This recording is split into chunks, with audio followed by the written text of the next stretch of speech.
On vous emmène dans un petit nid extraordinaire sur la commune de Villars. On est à peu près à 15 minutes de la place de l'Hôtel de Ville.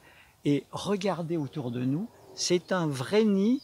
Et Pierre Lafay, adjoint à la ville de Villars en charge du développement durable, va nous expliquer de quoi il s'agit. Nous sommes dans le bois de la Sapinière. Oui, eh bien nous sommes dans le lieu-dit donc bois de la Sapinière, qui est un bois qui fait à peu près 4 hectares, avec surtout pour l'instant des résineux qui ont énormément souffert donc, pendant la tempête du 20 décembre. Et on peut voir certains arbres sont cassés. Donc on envisage de réhabiliter tout ce bois de la Sapinière par des plantations nouvelles. Et on est en relation donc, avec l'ONF qui va nous dire quel type d'essence nous pouvons planter pour remplacer tous les arbres qui sont tombés donc, pendant cette tempête. Pourquoi le nom de la Sapinière ? Oh, alors ça, le nom de la Sapinière, parce qu'au départ, c'était beaucoup de sapins. C'était beaucoup de sapins du temps du vieux Villars. Il n'y avait pas toutes ces maisons, tous ces lotissements que vous voyez autour. Et c'était un petit peu le poumon vert de Villars, on va dire. Donc, il y avait énormément de sapins et des pins, donc surtout des résineux. Alors, cet espace se situe entre la route des cyclotouristes, voilà, qui est au-dessus de nous, et puis le complexe sportif en plein cœur de Villars. Voilà, qui est en dessous, donc là, sur notre droite, avec un chemin piétonnier qui part donc de ce bois de la Sapinière, qui le longe et qui descend en bas jusqu'à l'étang, et qui rejoint par le complexe sportif en bas. Voilà. C'est un bois qui a toujours appartenu à la commune. Ça a toujours appartenu à la commune, oui, oui. Jusqu'à présent, qu'est-ce qu'on y faisait comme activité dans ce bois ? Oh, rien de spécial, c'était un espace de promenade surtout, et puis de ramassage parfois des champignons, mais il y a longtemps qu'il n'y en a plus, voilà. Voilà, oui, je vais vous poser la question, qu'est-ce qu'on trouvait comme champignons ? Vous dites qu'on trouvait... Il devait retrouver, comme il y a des pins et quelques chênes, on devait à la bonne époque trouver peut-être des bolets, des cèpes, voire même des chanterelles, mais il y a longtemps qu'elles ont disparu. Même si c'est un bois qui n'était pas exploité pour le loisir, ce n'était pas un bois qui était abandonné, il a toujours été entretenu. Ah non, il a toujours été entretenu, il a toujours été entretenu, plus ou moins bien si vous voulez, parce que bon, ça demande quand même beaucoup de boulot. Puis avec les tempêtes et tout, il y a beaucoup d'arbres qui sont tombés, donc il faut les évacuer. Et on n'a pas tout évacué, par contre, on a laissé certains rondins de bois au milieu pour faire des nids à insectes, pour respecter un peu la biodiversité. Alors, cette idée de développement durable, eh bien, elle s'inscrit dans la volonté de la commune. On verra d'autres actions que vous avez menées. Donc, des nouvelles essences qui vont être installées. Il y a aussi l'idée de planter de nouveaux arbres. Et là, il y a un beau symbole que vous avez décidé de mettre en place.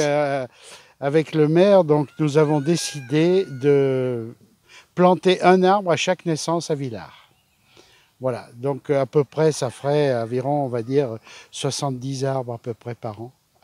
Ce qui est un beau challenge, et on attend justement l'avis de l'ONF pour savoir quelles sont les essences qu'on pourrait planter. Mais c'est une volonté du maire de lancer ça pour reboiser un petit peu, pas forcément que la Sapinière.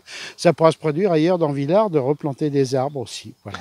Un arbre qui est tombé à cause de la tempête, c'est un arbre qui va être remplacé, qui va être replanté. Oui, un arbre cassé, un arbre remplacé, ça absolument.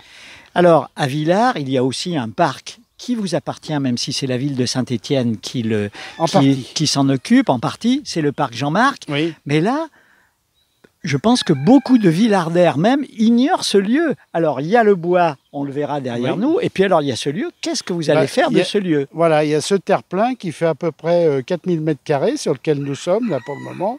Donc, nous allons aménager en aire de loisirs, si vous voulez, avec des tables de pique-nique, des bancs, et aussi des arbres pour faire de l'ombre, des arbres style mûrier platane, si vous voulez, autour de chaque table, pour faire de l'ombre, pour que les gens puissent venir en été, le soir, voire même le samedi et dimanche, passer un moment avec les enfants, et ils côtoieront les moutons, puisque nous avons lancé... Alors voilà, c'est autre innovation intéressante. Voilà. Dites-nous de quoi il s'agit. Il s'agit d'un essai qu'on a fait l'année dernière avec une société qui s'appelle Terre Idéale, pour faire de l'éco-pâturage. C'est-à-dire qu'au lieu d'entretenir avec des engins mécaniques qui polluent, qui dépensent de l'essence et tout, bien là, c'est les moutons qui font le travail. Combien de moutons ? 12. Et c'est une race ancienne, une race solognote qui mange tout. qui mange les ronces, qui mange tout, absolument tout, à tel point donc qu'il a été obligé de les emmener en fin d'année l'année dernière, parce qu'il n'y avait pas rien à manger, ils avaient tout bouffé. Donc maintenant, il les a ramenés il y a environ un petit mois, hein, et elles recommencent à manger. Donc là, on ne les voit pas, elles doivent être dans le vallon en bas, là. Hein, mais elles arrivent à manger dans des buttes à 45 degrés. Hein. C'est vraiment une race. Des moutons qui sont là fin du printemps jusqu'au début de l'hiver. En voilà, gros, c'est la période. Voilà, tout à fait, absolument. Même début d'hiver, même pendant l'hiver, parfois ils les laissent. Hein, si les conditions ne sont pas trop pénibles, ils les laissent aussi. Voilà. Donc là, ça va être vraiment une aire de pique-nique, pas de jeu style balançoire, style toboggan pour les jeunes enfants. Pour l'instant, ce n'est pas envisageable, mais pourquoi pas? Pourquoi pas? Alors, on s'aperçoit aussi que tout ce que vous installez ici est, disons, écologiquement nickel. Il y a la clôture électrique, eh bien, c'est l'énergie solaire. C'est l'énergie solaire, absolument. Et absolument. Donc, il y a un point d'eau aussi qu'on a aménagé, puisqu'il faut bien qu'elle boive. Hein, voilà. Donc, tout est absolument, on respecte, si vous voulez, l'économie durable. Et ce parc sera aménagé d'ici combien de temps? Oh, alors là, oui. avec le Covid, si vous voulez, bon, les budgets ont un peu rétréci. On va commencer déjà cette année à faire les tables de pique-nique, si vous voulez, avec les bancs. Et puis après, on verra pour le reste, peut-être au budget 2021, voire 2022. On va le faire petit à petit. Donc ce lieu, il est un peu emblématique du bien vivre à Villars. Et ben voilà, on veut le relancer parce que c'est vrai que pour l'instant, il n'y a pas grand monde, comme vous disiez, qui le connaît. Hein, et puis, il n'y a pas grand monde qui vient. Si les gens du coin, du lotissement, qui connaissent, qui viennent se promener avec leurs enfants, puis surtout depuis qu'on a mis les moutons, ils viennent les voir, et puis ils les surveillent, puisqu'il y en a un qui avait mal à une patte l'année dernière, on l'a su tout de suite, la semaine dernière, on l'a su tout de suite par les voisins. Voilà, les voisins, les enfants doivent être ravis. Alors, c'est un espace finalement grand pour eux. Ils se baladent tranquillement dans les le moutons, bois. on les déplace. Hein. Là, pour l'instant, ils sont sur le bois, si vous voulez, le vallon qui descend. Et après, ils vont les remettre de ce côté pour faire cette butte que vous voyez là-bas. Hein. Il les déplace, le berger, puisqu'un berger, forcément, les déplace en fonction, si vous voulez, de l'herbe qui reste à manger ou des ronces et tout. Voilà. Alors, on sait que c'est un petit peu la mode, entre guillemets, mais vous, finalement, vous avez une année d'expérience devant vous et une année très satisfaisante. Ah oui, absolument, absolument, si vous voulez, parce que toute cette butte-là, je vous dis, ça, on ne le voit pas d'ici, mais il y a une pente énorme où c'est très difficile d'emmener des engins mécaniques ou même des tondeuses, des choses comme ça. Hein, et puis ça bouffe de l'énergie, ça pollue. Alors que là, elles sont dans des pentes et elles mangent tout. Hein, même les acacias, enfin absolument tout. Le relief n'est pas un obstacle que pourrait être pour un engin mécanique. D'ailleurs, c'est pour ça qu'ils ont pris cette race. Hein, donc, c'est une race qui ne se mange pas en plus, parce qu'on avait un peu peur. Donc voilà. Voilà, donc on est dans un lieu vraiment magnifique, ce bois de la Sapinière. Mais il y a depuis déjà longtemps, la commune construit des bâtiments qui sont aussi à énergie positive. Vous avez fait de très gros efforts dans ce domaine. Ah ben bien sûr, oui, on a diminué toutes les réductions énergétiques de tous les bâtiments communaux. Hein, on a remplacé parfois par des LED tout ce qui était des lampes normales. Au niveau de l'éclairage public, c'est pareil. On remplace petit à petit tous les ballons fluo par des ampoules LED qui consomment énormément moins. Hein. En plus, donc, on met des baisses de tension à partir de 11 h du soir qui diminuent la consommation par 2. Donc pas d'extinction de l'éclairage, mais on diminue pour que... C'est une très bonne idée, ça, finalement. On diminue l'éclairage et en fait, pour ceux qui y vont, on voit pratiquement pas la différence. Voilà. Alors, il y a aussi sur le toit du gymnase que vous venez de réhabiliter. Ça, c'est plus ancien. C'est plus ancien, mais c'est aussi intéressant. Ça a été une des premières expériences qui a été faite, je crois. C'est de solariser en panneaux photovoltaïques tout le toit du gymnase et de récupérer l'énergie que l'on revend par contre à Engie, l'EDF. Et dont on se sert aussi pour l'éclairage du bâtiment. Le pôle petite enfance, là aussi, un bâtiment récent à énergie. Un bâtiment récent, oui, là aussi, très bien isolé, mais qui n'a pas de panneau photovoltaïque. Voilà. Et puis les nouveaux vestiaires aussi qui ont été construits, tout ça dans un but aussi de réduction énergétique, orienté soleil avec une galerie qui n'est pas chauffée mais qui est éclairée par le soleil. Non, on est à fond dans la réduction d'énergie comme beaucoup de communes.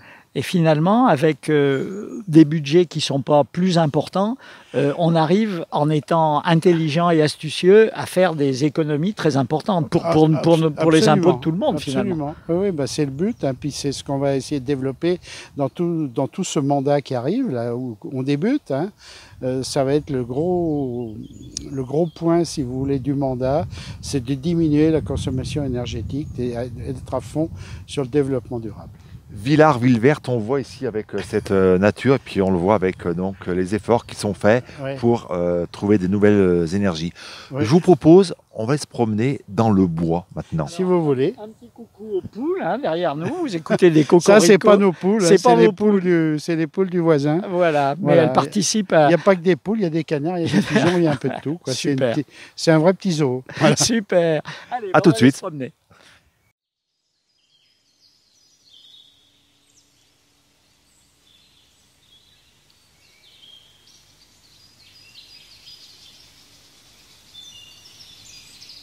Écoutez Jean-Claude, on n'est pas dans le Pilat, on est à Villars pour cette semaine consacrée à la commune de Villars et on est dans le bois de la Sapinière. Et oui, et alors c'est impressionnant parce qu'on regarde autour de nous, on écoute les oiseaux, pas un bruit, pas une maison, rien. À combien 500 mètres de la place de l'église. Voilà, oui. Là, on est en plein cœur du bois, si vous voulez. Là, voilà. Écoutez le silence. Hein. Voilà. Le silence et le bruit des oiseaux, on peut dire que c'est la campagne dans la ville. Voilà, c'est la campagne à la ville. Hein. C'est le poumon vert de Villars, ce bois de la Sapinière. C'est pour ça qu'on souhaite vraiment le réhabiliter, quoi. Puis on est dans le chemin qui longe ce bois. Ce chemin qui passe au cœur du bois. Hein, qui tourne après sur la droite et qui redescend sur l'étang et le complexe. Voilà, et on aperçoit d'ailleurs des promeneurs qui sont en train de... Voilà, il y a des gens qui se promènent. Exactement, c'est le but de la manœuvre. Voilà, il y a des gens qui font du jogging aussi, souvent. Voilà. Oui, il y a un parcours sportif, sur le complexe, là-bas en bas. Tout à fait. Et alors, ce qu'on va faire, c'est qu'on va inaugurer donc le plateau de la Sapinière en haut avec les zones de pique-nique et les tables et tout pendant la semaine du développement durable en même temps que la métropole, Saint-Étienne Métropole. Et c'est, si vous voulez, une de nos actions de cette semaine du développement durable, c'est l'inauguration de ce plateau de la Sapinière. Hein, si les conditions sanitaires le permettent d'ici là, puisque c'est mois de septembre, fin septembre, début octobre. J'espère que la crise sera loin derrière nous, au moins qu'elle se sera beaucoup calmée. Quoi. Les enfants aussi du conseil municipal des enfants sont associés à cette semaine. Bien sûr, oui, tout à fait. Oui, ils vont faire des actions.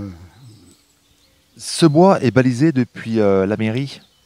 Pas encore pour le moment, pas encore, parce qu'on attend vraiment qu'il soit complètement réhabilité avant de le baliser complètement. Et alors on voit bien effectivement derrière cette clôture électrique qui a besoin du travail des moutons, parce qu'autrement pour entretenir, ça serait franchement impossible. C'est très compliqué, très compliqué. Hein. Ça demande un temps fou, et c'est pour ça qu'on a pris cette option d'éco-pâturage en fait. Hein. Voilà, puisqu'on avait eu des échos comme quoi donc ça marchait dans d'autres communes, surtout dans l'ouest de la France d'ailleurs. Il y a beaucoup plus d'implantations d'éco-pâturage dans l'ouest que dans la région Auvergne-Rhône-Alpes, on va dire. Il y a quelques communes maintenant qui commencent à s'y mettre. Eh bien, écoutez, Pierre, merci de nous avoir accueillis chez vous, dans le bois de la Sapinière. Bravo. Et pour cette semaine Villars, encore 9 autres rendez-vous tout au long de cette semaine. Et puis, Jean-Marc, on fait un petit coucou à notre caméraman Noélie. Voilà, parce que donc cette émission que vous écoutez sur le 94.7, vous pouvez aussi la retrouver, c'est le bonus, en vidéo sur les réseaux sociaux, sur la page Facebook de RCF et sur YouTube. Et vous verrez comme nous le magnifique bois. On est vraiment en pleine nature. Merci beaucoup. À bientôt. Merci Pierre. Merci à vous et merci à la caméraman.